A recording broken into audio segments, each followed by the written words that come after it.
சமீபத்தில் தான் நாகசதன்யா ஷோபிதா துளிபாலா திருமணம் கோலாகலமாக பாரம்பரிய முறைப்படி 8 மணி நேரம் நடந்து முடிந்துச்சு.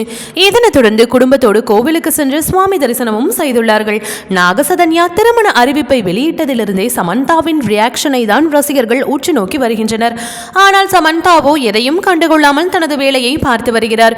வாழ்த்தும் தெரிவிக்கவில்லை, வருத்தமும் தெரிவிக்கவில்லை. தானுண்டு தான் வேலையுண்டு என்று இருக்கிறார்.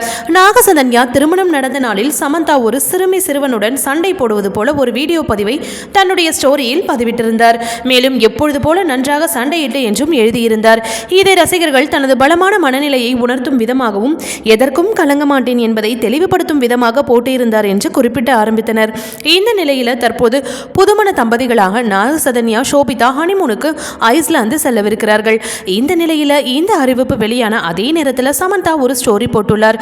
அதில் தன்னை உண்மையாக காதலிக்கும் ஒருவரை பற்றியும் அவர் குறிப்பிட்டுள்ளார். இதை பார்த்த ரசிகர்கள் ஷாக் ஆவதற்கு பதிலாக வருத்தப்பட ஆரம்பித்து விட்டார்கள்.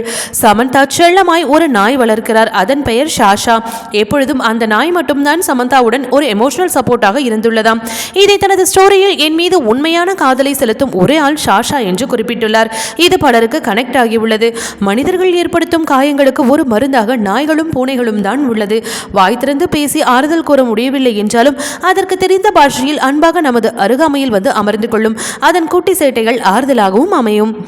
ஓகே வியூவர்ஸ், இது போல சினிமா செய்திகளை நீங்கள் பார்க்க மறக்காம சினி டைம்ஸ் சேனலை சப்ஸ்கிரைப் பண்ணுங்க.